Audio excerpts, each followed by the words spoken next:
Okay, so we're recording. Excellent. Some more students joining.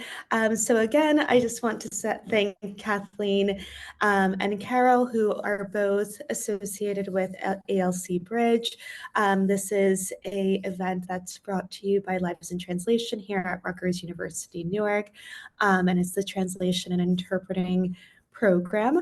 With us today in terms of students, we have students mainly from the Medical Translation and Interpreting course, but we do have some that have just started their journey in the minor in translation and interpreting.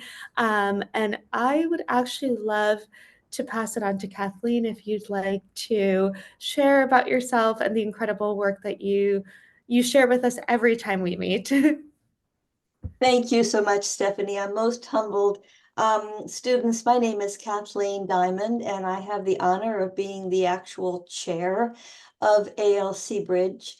And I'm happy to sort of tickle your curiosity by explaining to you how it is that I got to be chair. I sometimes am called the founding chair. It's all wonderful. Titles are all wonderful, but the truth is that I just raised my hand in a meeting and said, "Oh, I have an idea." The meeting was back a few years ago. It was a group of language company owners, language company leaders, and we were going around the room saying, talking about our challenges. And it very quickly became obvious that the challenge that all of us shared, from the largest companies in the room to the smaller and in between, was lack of talent, global talent, language talent in their pipelines. So what was going through my head was that I am a graduate from the University of Florida. I'm a good Gator, and I have endowed in a scholarship at the University of Florida for students that study in languages. And I kept thinking, what we really need to do is to have some sort of partnership with academic partners, academic institutions that are preparing the workforce for the future for us. We have jobs, and the institutions, the academics, have students. So I raised my hand and I expressed that, and there was this moment silence in the room, but pretty soon people were all looking at me and they said, "Oh, Kathleen, that's a great idea." So here we are. I, of course, immediately knew that I needed to have a committee. So created the ALC Bridge Committee, and on the committee we have language companies, owners, and executive staff, and then we also have terrific relationships with academic institutions. We've been at it now. We launched this website in 2019. We've developed terrific relationships with some of the best universities in this country, and Stephanie found us, and I found Stephanie, and she is our poster professor for Lives in Translation. And we've been coming into the classroom for the last couple of years, and it's been so meaningful to us. And in order to continue to do this, we created something called the ALC Bridge Speakers Corps. And you'll be hearing from one of our stellar speakers, Carol, this afternoon. So I think that's enough from me, Stephanie. We're so pleased to have you here. We encourage you in your studies. We promise you there's excitement and good work for you ahead. Thank you. Thank you so much, Kathleen, for that beautiful introduction. And now I'll pass it on over to Carol. I'll first introduce Carol. So Carol comes to us from the University of Maryland as a graduate professor, language access advocate, award-winning curriculum developer, and short filmmaker, and the founder and CEO of Equal Access Language Services. Carol has developed the interprofessional curriculum, Effective Inclusion Through Language Access, which will be taught to 3 different schools at the University of Maryland starting this spring 2024. As a social worker, interpreter, academic, and entrepreneur, Carol's mission is to make language access a priority for public and private services. and expand the concepts of cultural competence and diversity, equity, and inclusion by adding this critical concept as a key component. She is promoting a cultural shift that will drive the effective inclusion and outcomes improvement, as well as the equal access of limited English proficient persons in public and private services, which in turn will drive businesses and organizations' growth and the improvement of our healthcare, justice, and education system. So I'd love to welcome Carol to our class today and to share her expertise with us today. Thank you, Carol. You're welcome, and good afternoon, students. Buenas tardes. Everybody here speaks Spanish and understands Spanish, right? Buenas tardes a todos. I'm going to share my presentation. I'm delighted to be here today.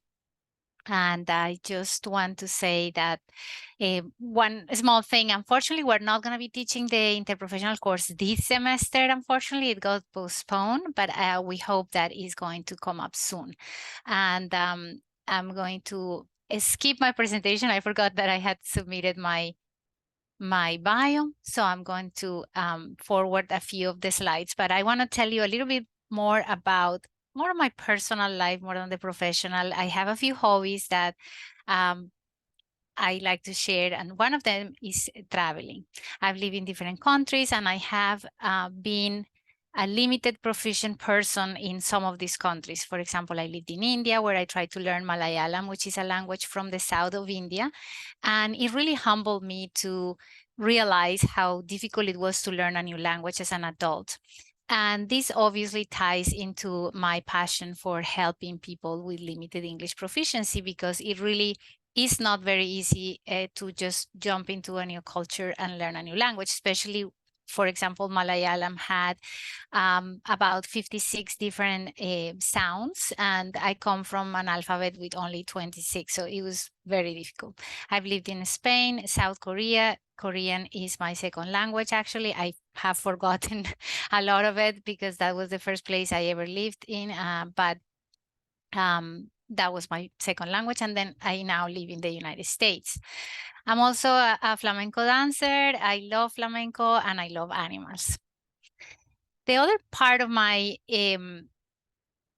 persona is obviously my profession. I have been working in language access for about 10 years, but it really gained prominence in my mind and in my heart a few years ago, and I'm going to tell you the story. But this is me represented as when I was studying social work a few years ago, when I was kind of like the annoying student, if you can imagine, that student that is always asking kind of like in one topic the same questions. And my question was also always be, what happens with people that try to access these services and they don't speak the language? So social work was kind of the reason, or kind of the vehicle I used to deepen my interest in language access. And then I founded my company, which vision is to prevent language-based discrimination or linguicism. And I want you to tell me in the chat if you were familiar with the concept of linguicism or language-based discrimination. If you don't mind telling me yes or no, I would love to know. And the mission of my company is to help businesses and organizations become inclusive through language access. I believe firmly that our concept of diversity, equity, and inclusion, which I'm certain you're familiar with this concept, can only be achieved if we all have equal access. And there is a very large part of the population that don't speak English. And for that population, access to those services is harder. So I want to congratulate all of you for joining a wonderful profession that certainly is the bridge between people that don't speak English and their services. So you are definitely going to be professionals in a wonderful profession. So let me tell you how I started as a medical interpreter. This was about 15 years ago. I was working at one of the largest and most recognized hospitals in the world. And I was just starting as an interpreter. That morning when I went to see to the appointment, I met Jose. And Jose while we were waiting in the living room, he told me where was he from. He was from Honduras, and I started learning about his life story. And Jose told me that he was coming, he had come to the US using the train that you probably are familiar with called La Bestia, that is infamous for maiming people, but is also the means of transportation of many immigrants that are trying to escape violence from their countries in Central America to try to come to the United States. So Jose actually started that journey and then arrived to the United States just to be captured by La Migra and sent back to his country. So, but he was in such desperate situation in his country. He was being threatened by the gangs, and he ended up returning to the US, this time through the desert. And he tells me at that appointment that he was very glad that I was there, because his appointment 2 months prior had been canceled because there was no interpreter scheduled for him.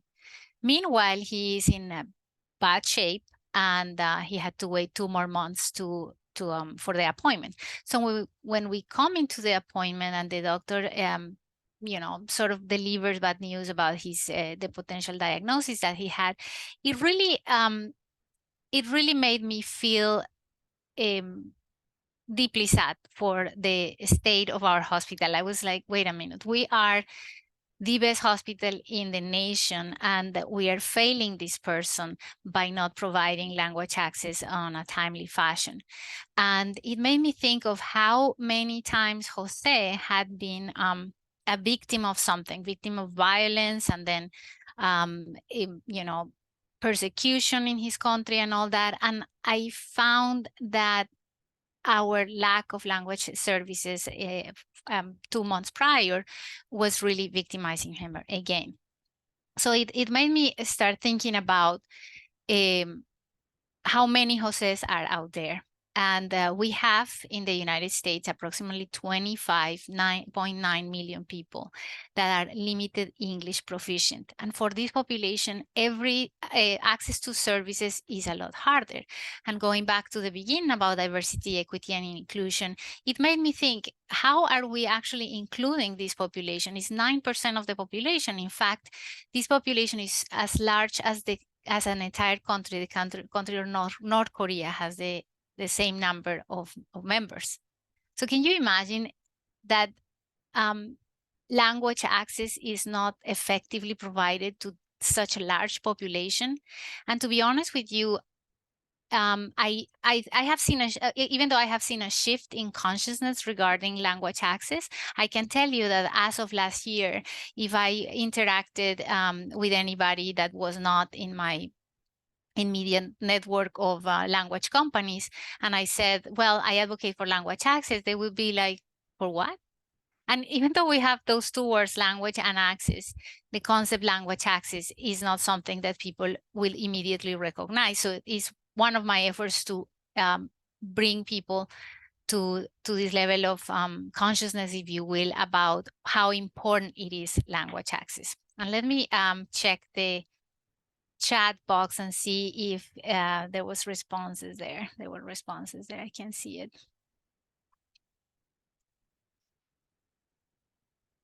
I'm not sometimes very good with my controls, but is there any response about yes or no? I just wanted to know.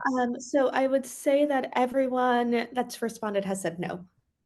Okay. So let's think about the limited English proficient population and sort of their life story, or sort of the profile, if you will.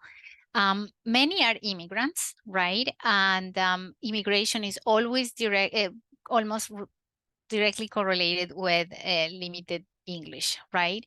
81% of limited English proficient persons are immigrants. And 50% of all the immigrants are LEP, because or LEP is short for limited English proficiency, because many immigrants, particularly from countries in Africa, speak English. So for many of them, maybe language is not a limitation, but also for many immigrants, language is a limitation. And particularly the population I work with, which are Spanish speakers, they are often victims of human traffic, exploitation, violence. And if you imagine a person like Jose, who was threatening his country, was experiencing violence in his country, experienced periods of hunger, poverty, right? And he comes to the States, and many of the months where he was here at the beginning, he experienced again poverty, and he was actually fleeing persecution.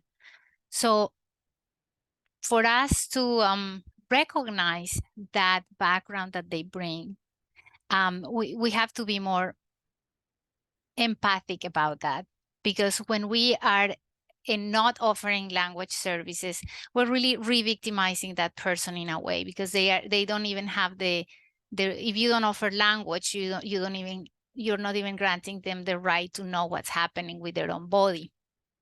And I used to say, and I'm certainly not the only one that says this, that in a medical setting, if you are really not communicating with your patient, you are not providing really medical services, but rather you are acting as a veterinarian, because veterinarians don't have a way to actually communicate verbally with their patients. So, but that shouldn't be the standard for human beings. So why is language access so important? Basically, because we are we're granting the freedom of speech of people, freedom of communication. And as one of my favorite pedagogues, Paulo Freire said, language engages the very structure of our thinking and is integral to our ability to solve problems. Thus, it is an important source of power. And this is one of the language rights is one of the most important rights perhaps that we have. And because we are a little bit of an insular country, we really don't think much about that important right. And so I want, through this talk, invite you to think about all the potential hurdles that people face when their language rights are not guaranteed, and also when there is no language access. And the other point of inspiration that I want to give is that, and also to sort of narrate what was inspiring about this community, is reflected by the words of Justice Ruth Bader Ginsburg. It made me think of how important it was to be a true professional interpreter, right? And how I, by my profession of interpreting, I will be doing something for my community. So she said, if you want to be a true professional, you will do something outside yourself, something to repair tears in your community, something to make life a little better for people less fortunate than you. That's what I think a meaningful life is, living not for oneself, but for one's community. So this is one of the most beautiful aspects of medical interpreting, is that you are really helping the limited English communicate in a very vulnerable state. It's different when you are interpreting, for example, at a conference, when people are having access to that new knowledge, but people are not in a vulnerable state. And when you are interpreting in a hospital or in any medical setting, the person should be able to focus on their well-being and not focusing on whether or not they are understanding the language. And I want to ask, any of you already have a performance medical interpreter? And let me see, how can I see? Let me stop sharing so that I can see the comments. Anybody has already participated as medical interpreter in their... No, I have not. Okay, nobody has heard of linguicism. So this question goes for everybody. If you have participated or been a medical interpreter already, or had to be because you were bilingual and so you were put in that situation. No? Okay. Okay. So I know, Carol, I know in the group we have maybe 3 or 4 that have, and one at the moment, I won't single the student out, but she's currently working in a hospital setting interpreting. Okay. Okay, well, I hope for all of those that have already been or that are already in a setting, that they get new points of inspiration to approach patients and providers alike. So I see quite a few, actually, 3, okay. And so I don't know if anybody wants to share anything about that interaction, but feel free to interrupt me if you want to say something about your experience as medical interpreter. And with that, I'm going to go back to sharing my screen. So I want to share a video that would help us sort of set the tone. Let me see, how can I do this? And I want to make sure that you have access to my sound.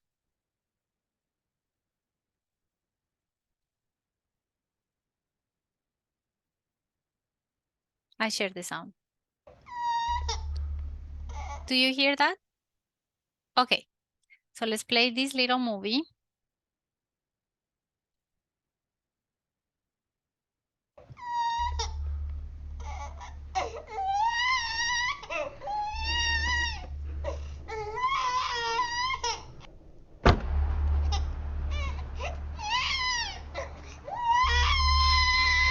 Doctor on Albert too. That's Tandoro. Excuse me, sir. I'm so sorry. Look, she's been crying nonstop. She has a temperature of 105. I don't know what to do. Maravidic. Biparolus No, lasant. please. Just every time I feed her, she throws up. I don't know. Biparolus I don't understand what lasant. you're saying. What are you saying? Can you just look at her? No, she's burning up. Just feel. Biparolus la anglan. No, what? She's She's burning up. Feel her head. Tranquilli kananche. The Monday is ascan. What is he doing? Do you have? My baby, she's got a temperature of 105. Every time I feed her, she throws up. Please, can you? She's burning up. Feel her head. Moravidic. Please, just feel her head.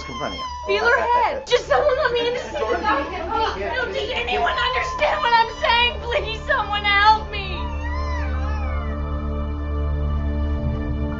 8% of U.S. citizens speak limited English. For these 25 million Americans, professional interpreters can mean the difference between life and death. So I want anybody to share what this video made them feel. If they have, if this is the first time you watch it. Oops, let me just stop. Okay. Anybody wants to say anything? Not everybody at the same time, please. I was going to say, students, don't be shy. This is your class for you. I found it really interesting how the medical staff members were speaking Spanish. So it's many times it's like flipped around, right? Like the patient would have been Hispanic per se, and all the staff are speaking English. But to increase the awareness and to make that impact onto the audience, I really appreciated how it was switched. Because I was at the start, I was like, well, oh, they're speaking English, they should be able to communicate properly. And then it's no, this is to impact the non 8% of the people and make them realize the importance and how difficult it is in such an emotional setting too. Their baby's sick and they don't know why. And I thought that was a very smart decision to convey the message, because usually people are if it doesn't affect me, why should I bother? Exactly. But I think because in a way that is affecting a huge population, it makes them think of the other side.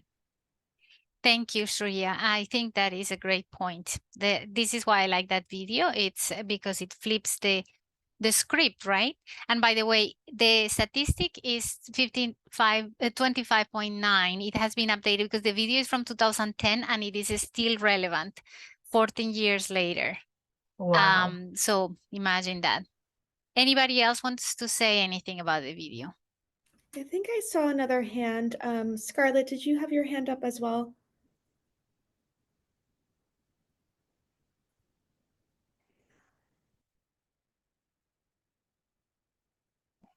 Yeah, I think it really captures like the desperation that the patients feels when they aren't being heard and that they can't get their point across. And they're so desperate because like someone needs help and no one's doing anything about it. So I think that that's the most emotional part of the video. But it was also striking that it was in English because sometimes we think that it's always in another language and like English speaking people like don't understand the struggle that goes into not being able to communicate. Yes, it is important for English speaking people to understand the struggle. And so sometimes I ask if people have ever been in another country where they don't speak English and they have been sick. And often those that have had that experience can relate with the video as well. Henson, you want to say something? Yeah, I was kind of gonna say the same thing, and it's like really interesting how the language was switched because usually we think of interpreting just as English and Spanish, but this country is not the only country having that problem where we can communicate across or trying to say our message. It happens in other countries too when we travel. For example, me, when I came to the US, I only spoke Spanish, and like the fact that it was really hard for me to communicate with others. Even though like in school or something, it was hard for me. I can't imagine like a medical setting where you're like dealing with a life or death situation. And yeah. Yes, definitely not the only country where it happens. And the more globalized of a world we become, the more circumstances like that would happen. And this is why we need to be aware that language rights are human rights and that we can be in that situation. We just need to change our context to be limited whatever language proficient, right? So this is a problem that affects us all. And another point I wanted to make about the video, I present this video in when I used to teach at the University of Maryland College Park for the interpretation and translation program that unfortunately is not taking place anymore. One student from Ghana, I believe he was, made me realize something. And he said, that patient or that mother is very entitled. She expects to be paid attention to. I don't think anybody in my country would act that way. And it made me realize on how subdued patients that I work with on a regular basis are.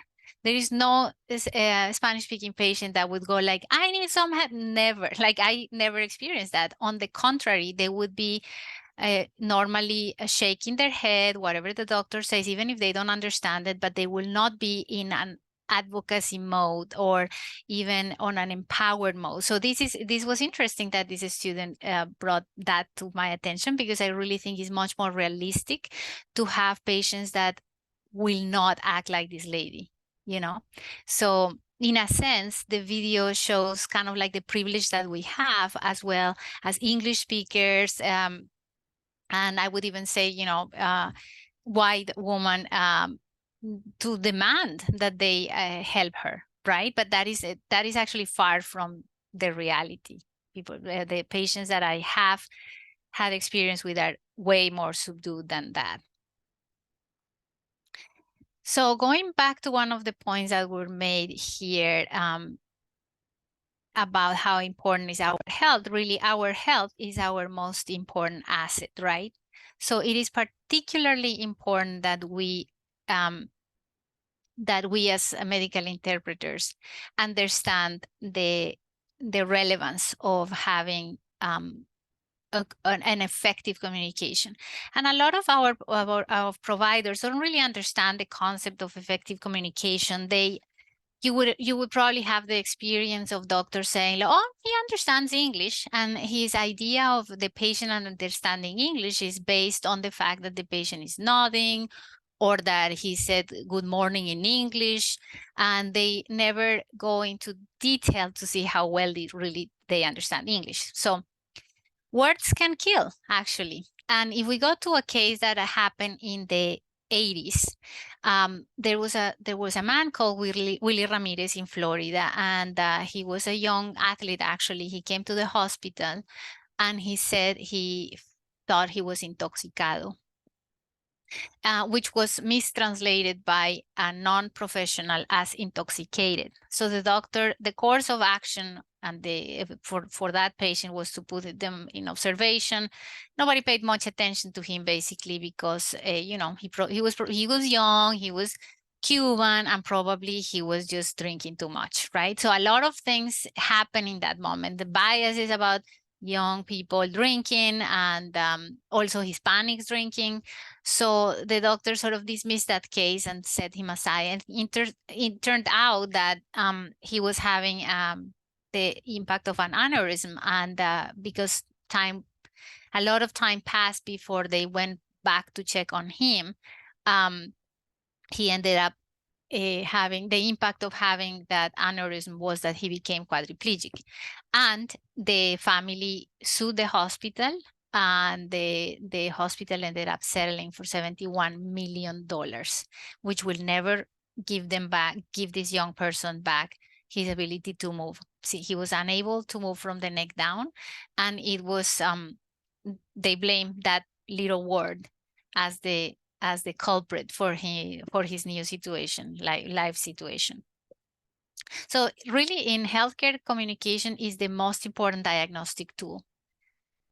And if we think about the importance of the profession, we have to look at the macro level, right? In healthcare, we all complain, at least I complain a lot about the cost of healthcare in the US. And I am appalled every time I get a bill from the doctor. And it turns out healthcare costs represent 1/5 of the total US economy. And 21% to 47% is wasteful spending. And we're going to define that further. Out of this wasteful spending means failures of care delivery or failures of care coordination. Guess how language plays a role in those two aspects. It does play a big role, because if you can communicate when you are delivering the care, or if you cannot communicate to coordinate, which both things happen to people that don't speak English, then all of those misunderstandings go into what's considered wasteful spending. And by the way, in the bottom here is the link where I got the information from. And 50% of the total cost of healthcare is generated by 5% of the patients, what they usually call in healthcare the frequent flyers. And the frequent flyers are usually low-income, uninsured minority patients. So the patients that we encounter are those frequent flyers. But why are they frequent flyers? Because we don't have adequate systems to provide effective communication. Is really, I mean, I don't want to reduce the problem to that, but it is a big part of the problem. And when we think about the impact for patients with limited English proficiency in terms of how bad it can get into when they go to a hospital if they were to suffer any kind of adverse event. And adverse event simply means that it's something that shouldn't have happened, right? And that jeopardize the life of the person or harm them in some way. So when we compare, and this is according to the Agency for Healthcare Research and Quality, and this study is from 2012, an English proficient person will suffer severe temporary harm 1% of the time, compared to 4% of the time for the limited English proficient person. So just imagine this is a big chunk of the population. And I was discussing actually with a very prominent advocate in language access the other day about why nobody pays more attention to so many millions of people. And one of the reasons, unfortunately, is because there is not a shared identity. This seemed interesting to me, because it is true. Most of the time when you are advocating for a group of people, they have some kind of particular identity, right? But limited English proficient persons could be, Mandarin speakers, Spanish speakers. There is nothing there is no shared identity. So there is nothing like, okay, we have this convention of LEPs. So that makes it very hard to bring to light the problem. And that is why it's upon us advocates and also upon interpreters to really educate the sort of the receivers of interpretation services about the population and what what's the impact of lack of language access. How do these disparities affect limited English proficient patients? Well, they usually stay at the hospital for longer. They have greater difficulty to understand discharge instructions. They are often readmitted for certain chronic conditions, right? So, unfortunately, the argument in many healthcare facilities about the provision of language services is that it might be too expensive.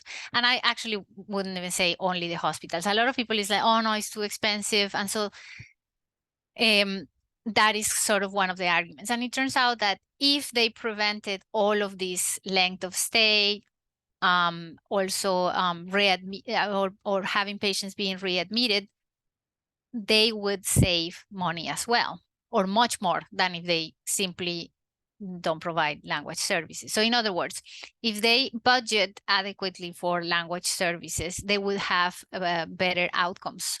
These patients would have better outcomes, which means they would not spend as much money in healthcare spending. So that is a pretty potent argument. And I would say that across all the different public services, perhaps in healthcare is where language access is the most developed. There are more tools.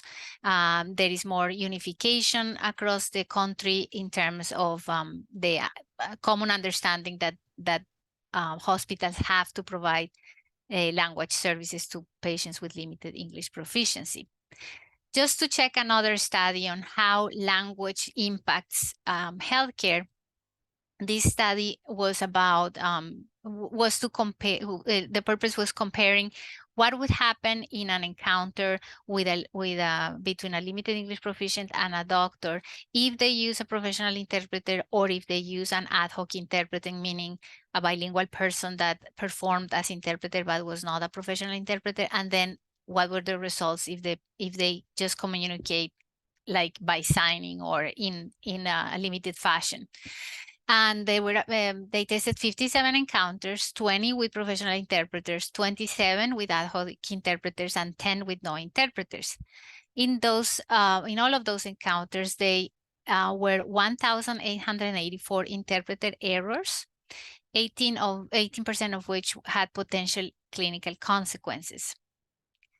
So if we look at the impact, obviously having non-professional interpreters is the worst case scenario, is where the impact is the greatest. 22% of mistakes were done by non-professional interpreters. It was actually better to not have an interpreter than to have an ad hoc interpreter. And then when we see qualified interpreters, that number gets reduced to 12%. So this is our argument for the professionalization of medical interpretation. Any questions so far? Okay. So some of those skills that we can develop as interpreters is really, we want, I mean, besides all the skills all the linguistic skills that you are already probably acquiring in your classes, all the codes of ethics, because there are several, but let's say the main code of ethics, which is what makes you a professional. And I hope there is a big emphasis in the code of ethics in anything that you learn about medical interpreting. Because it's key, is what really sets you apart from any ad hoc interpreter. But besides all that, I would suggest that we always check our biases, because I had my own bias about interpreters, medical interpreters, and I always thought that they would approach people in sort of the same way, and realized pretty quickly with medical interpreters and other interpreters that there is a big bias as well. I mean, we are not exempt from biases, and no human is exempt from bias, right? And so we have to check our own biases. What kinds of biases I'm talking about? Sometimes the idea of, oh my God, this patient should speak English because they have been here so long, and so on and so forth. Or, well, yeah, like sort of, especially that bias sometimes tramples our delivery of services. So that's one thing we can check for is our own biases, and also reframe services as rights and ethics more than language translation and interpretation. This is very helpful when we think about the threat, if you will, of artificial intelligence. And this is something I hadn't thought about like before artificial intelligence was so prominent. But really what sets us apart, at least at this moment, from the potential developments of artificial intelligence is that we have we are aware of the code of ethics, and our services are protecting certain rights. So that is it ends up being a skill for medical interpreters, understanding what rights are we protecting, because this will give us tools to advocate when necessary. And I know that there are a lot of caveats about advocating, especially in a session, but advocating in general is what I'm referring to. So reframing our services as rights and ethics more than language translation and interpretation means that that component is what ultimately is the one that we should, the skill that we have to develop more.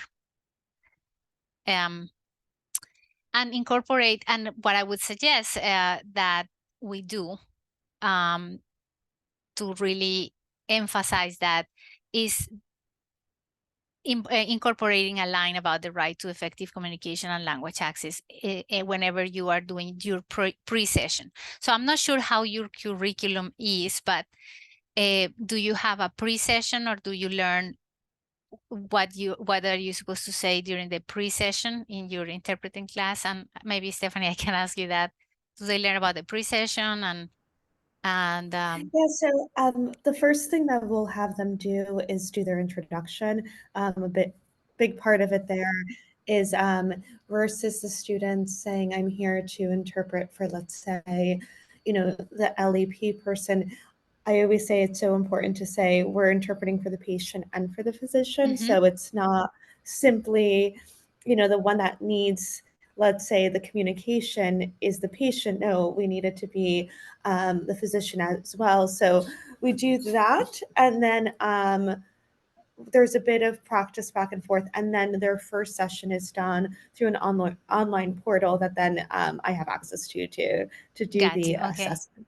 Yes, okay, thank you. So that is the pre-session where you are introducing yourself, when you are informing the parties what are you there to do. And I love that you are teaching about I am the interpreter for the doctor and for the patient. When I started working for Hopkins, when I started as an interpreter, I should say, I started to notice that I was often sent to sit in the back with the patient, right? This was before I was actually trained, and times have changed. And before the training, I sort of did many hours before official training occurred. And I just remember thinking they would leave us last. So the patient would be seen last because the doctor didn't want to bother with the interpretation services just yet. And so it was a waste of the interpreter's time, if you will, because they would be sitting there. And I always introduce myself at the beginning, like, I'm the interpreter for such and such patient.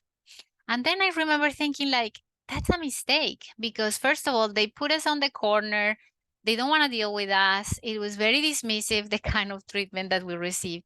And so I started to change that to, I'm the interpreter for Dr. So-and-so who is seeing such and such patient. And the attitude change, that little change made the difference. So when I started introducing myself, I am here to see Dr. So-and-so, to interpret for Dr. So-and-so, and he has this patient. Oh yes, thank you so much for coming, la la la. And then I learned I shouldn't be sitting with the patient, right? I would wait right at the front desk and sort of like saying, like, I'm here to interpret for the doctor. And that little change of speech or pre-session really made a difference. And I went on to inform people. Now this is, you can do to the patient and the doctor, inform them that they have a right to adequate communication. That doesn't mean they always have to have an interpreter in person, because nobody can guarantee that, but they have to have some kind of language access, especially in the medical setting, and especially in the medical setting, they are supposed to have adequate language access. That means over the phone, video remote, or in person.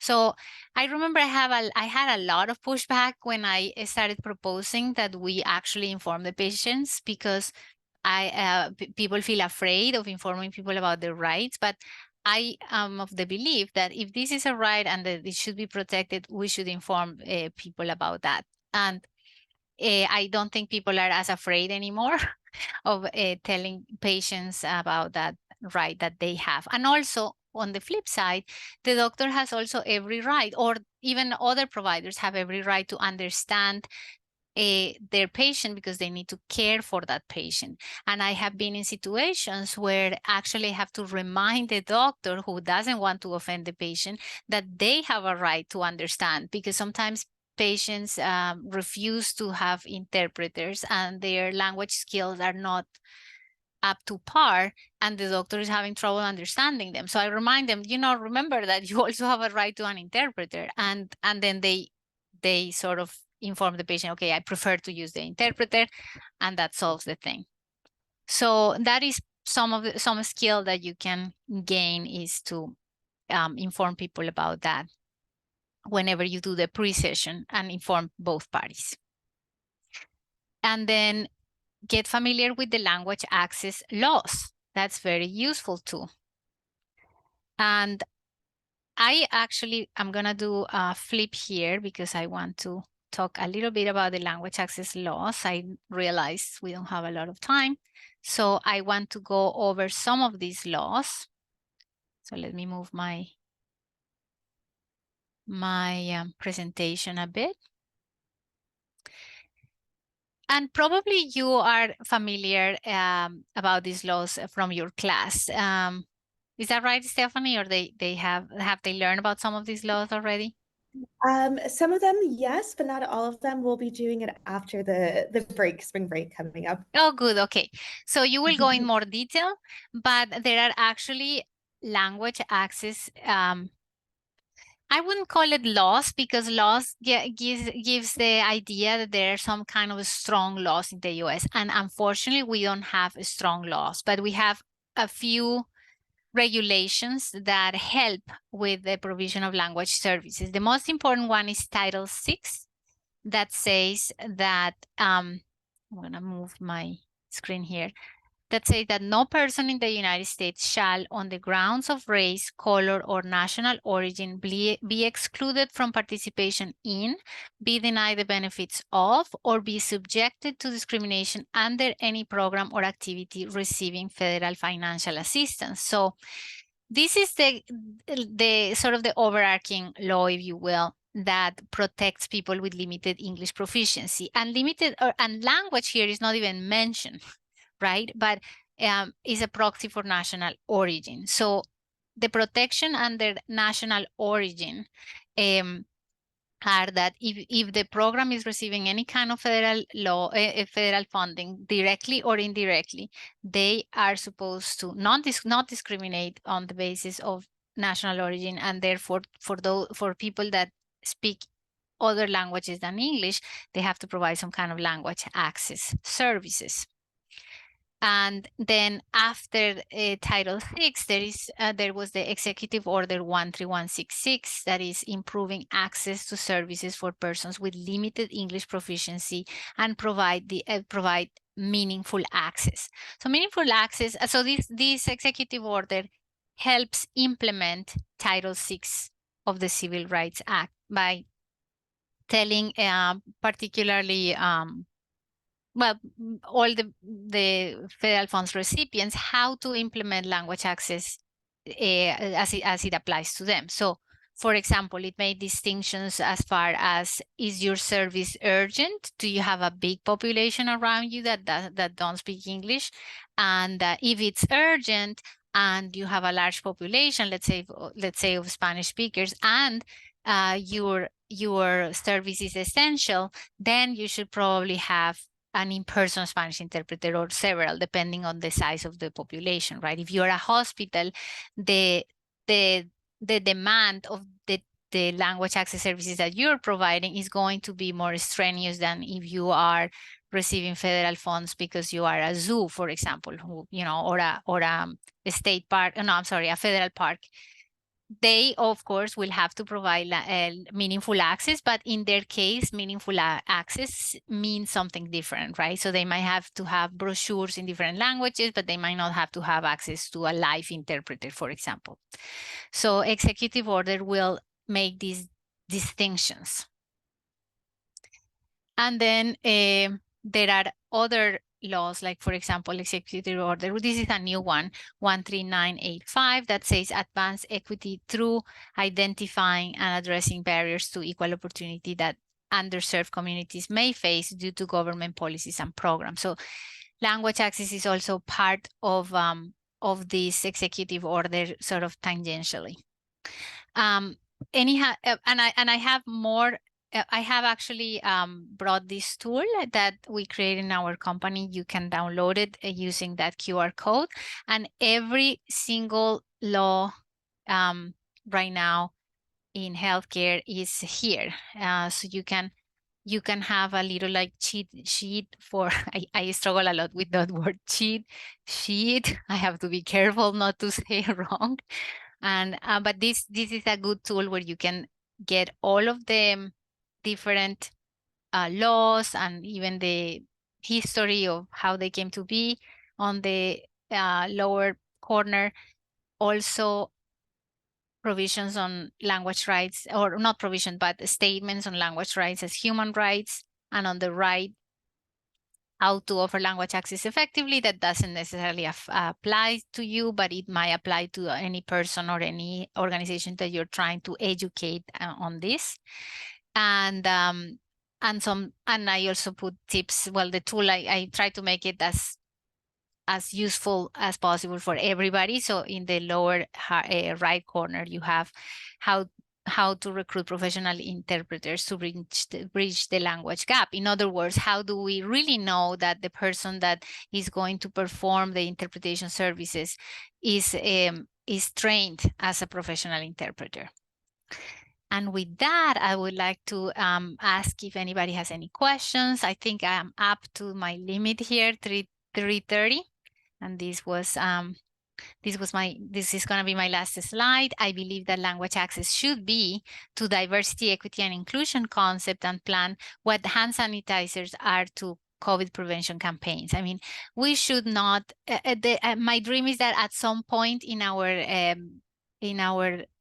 life here in the US, this service is simply like, people don't even think about it. Is, you know, you don't think about using Purell when when you're about to enter a patient's room. Well, the same way I want people to think about language access. It has to be so pervasive that the person at the front desk knows about it. They know how to communicate with a person with limited English proficiency. The guard will know, and that limited English proficient persons don't get just lost in translation. And that's my presentation. Anybody has any questions? Thanks so much, Carol. That was really helpful. And I know I was certainly taking notes, so I'm sure the students were as well. I hope to hear from them. And if they have any questions, please share them now. By all means, yes. I hope you conceive your profession as something that brings, that first repairs the tears of the community, because a lot goes into healthcare, and people that are coming here and then they get sick and they are in that state of vulnerability will see the interpreter as a savior. And sometimes, you know, and that happens all the time. It's like, oh my God. I mean, language is so important to the human being that every time you go into an appointment, you especially a medical appointment, people feel like relief, a sense of relief that you are coming to bridge that gap. So yeah. Anybody wants to say anything? I would love to hear your thoughts. on I would like to say something, yes. Carol, unless a student is ready.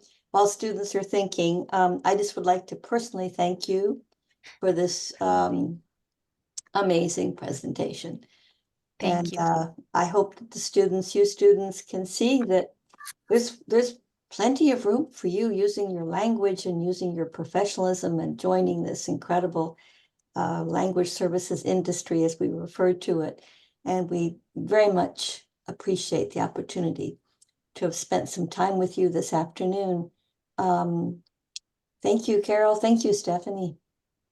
Thank you Thank both. Thank you you, so much. ladies. What I will do, actually, if that's all right, I'll stop recording. This might make students feel a bit more comfortable to share.